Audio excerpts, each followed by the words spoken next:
Es-tu celui qui doit venir, ou devons-nous en attendre un autre?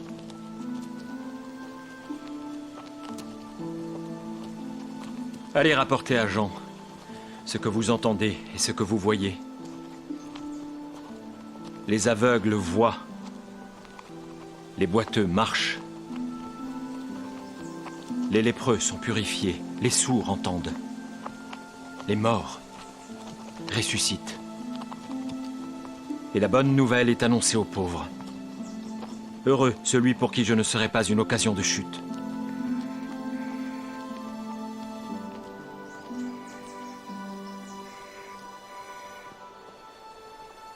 Qu'êtes-vous allé voir au désert? Un roseau agité par les vents?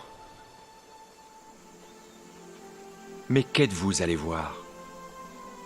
Un homme vêtu d'habits précieux? Voici, ceux qui portent des habits précieux sont dans les maisons des rois. Qu'êtes-vous donc allé voir? Un prophète?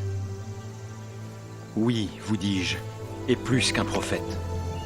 Car c'est celui dont il est écrit: voici, j'envoie mon messager devant ta face, pour préparer ton chemin devant toi.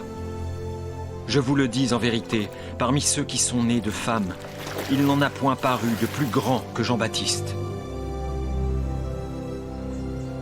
Et cependant, le plus petit dans le royaume des cieux est plus grand que lui. Depuis le temps de Jean-Baptiste jusqu'à présent, le royaume des cieux est forcé, et ce sont les violents qui s'en emparent. Car tous les prophètes et la loi ont prophétisé jusqu'à Jean, et si vous voulez le comprendre, c'est lui qui est l'Élie qui devait venir. Que celui qui a des oreilles pour entendre, entende. À qui comparerai-je cette génération? Elle ressemble à des enfants assis dans des places publiques, et qui, s'adressant à d'autres enfants, disent « Nous vous avons joué de la flûte, et vous n'avez pas dansé. Nous avons chanté des complaintes, et vous ne vous êtes pas lamentés. Car Jean est venu, ne mangeant ni ne buvant, et ils disent « Il a un démon. » Le Fils de l'homme est venu, mangeant et buvant, et ils disent « C'est un mangeur et un buveur, un ami des publicains et des gens de mauvaise vie. » Mais la sagesse a été justifiée par ses œuvres.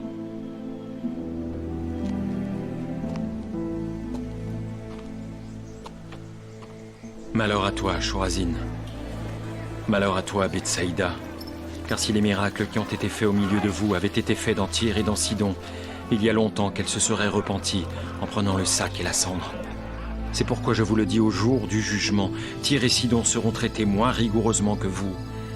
Et toi, Capernaum, seras-tu élevé jusqu'au ciel? Non, tu seras abaissé jusqu'au séjour des morts. Car si les miracles qui ont été faits au milieu de toi avaient été faits dans Sodome, elle subsisterait encore aujourd'hui. C'est pourquoi je vous le dis, au jour du jugement, le pays de Sodome sera traité moins rigoureusement que toi.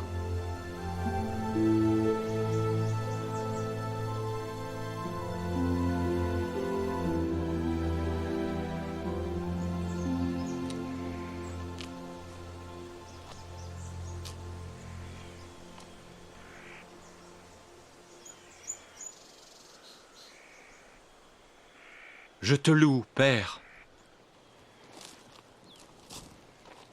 Seigneur du ciel et de la terre, de ce que tu as caché ces choses aux sages et aux intelligents, et de ce que tu les as révélées aux enfants. Oui, Père, je te loue de ce que tu l'as voulu ainsi.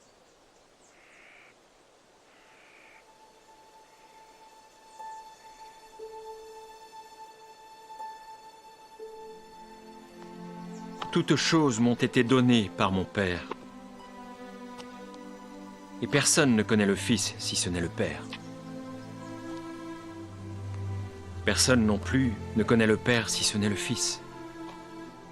Et celui à qui le Fils veut le révéler. Venez à moi, vous tous qui êtes fatigués et chargés, et je vous donnerai du repos. Prenez mon joug sur vous et recevez mes instructions, car je suis doux et humble de cœur. Et vous trouverez du repos pour vos âmes. Car mon joug est doux et mon fardeau léger.